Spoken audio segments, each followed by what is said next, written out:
Please recognize the gentleman from New York, Mr. Faso, for 5 minutes. Thank you, Mr. Chairman. I appreciate the witnesses coming here today, and particularly want to recognize my friend Russ Sykes, who's been working in this field for many years, and he and I have collaborated on a number of things.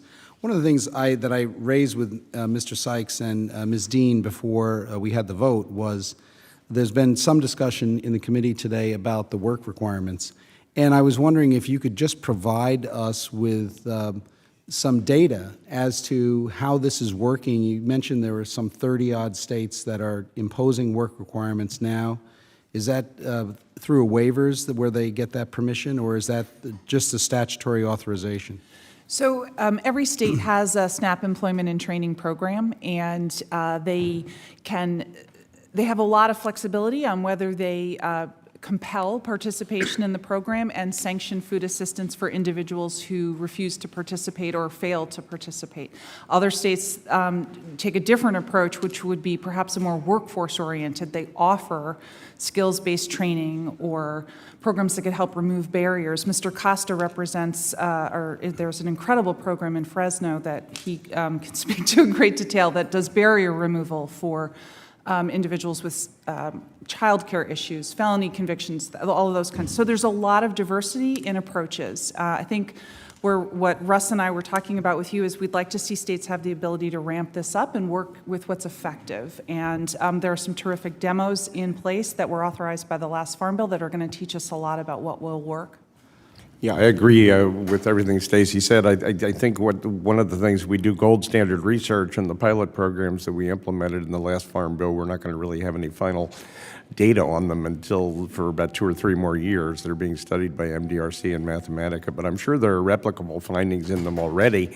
And they're a mixture of voluntary and mandatory programs. They involve a number of them employers, which is really key, because I think in this modern era, if the employers aren't involved in, they want people with the soft skills to come to work, but if they're not involved in developing the actual job curricula that has to do with what they need as far as an employer, I don't think they'll succeed as much. And in fairness, USDA has begun to take the work programs far more seriously. They had a very small staff devoted to it for years. Now they have a person responsible for work programs in every region and a core staff here nationally. And so I expect to see, much more thoughtful application of these programs in the future, and hopefully more success that's measurable as far as getting people off the rolls, not because we sanction them for failing, as we should, but because we help them get jobs that make them no longer eligible and more sufficient. Well, thank you. And I'm wondering if there are any particular states or localities, programs that you mentioned, Fresno, where they seem to be doing a particularly good job of coordinating work and getting people actually into employment. Yes, I think one of the ones that's constantly touted, and rightfully so, is the state of Washington. In fact, our APHSA board chair does much of the work operating that program in the state of Washington. They have a huge employer pipeline network. They are really focusing on SNAP E&T, and they are also trying to intertwine that work with their labor, with their WIOA programs and with the TANF program. And I know, Stacy, you have made examples of others as well. Yeah, I'll throw in Iowa and Connecticut as examples of states that work with community college system to promote technical and skills-based training. Good. And Mr. Sykes, tell me a little bit parochially here about New York.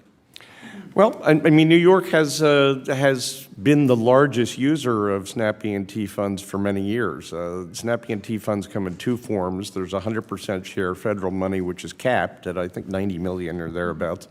And then there is a more open-ended stream of 50-50 match money where the state can put up its own money and draw down federal money. New York has done a fairly good job, I would say. One of the ones that looks very well when you think about how seriously they take the enterprise. And, my ex-colleague and very good friend who's the exec deputy at OTDA, now Barbara Gwynn, is someone you should really speak to about that. One of the things we think is we'd like to see the resources expanded a bit for employment and training, particularly on the 100% side, and I think that would help more states take it more seriously. And USDA, I think, needs to be a little more relaxed about what would count as 50/50 match requirements. It's often very rigid as to what you can use as state match and what kind of services you can offer through the program. Thank you very much. Mr. Chairman, I yield back. Gentleman yields back.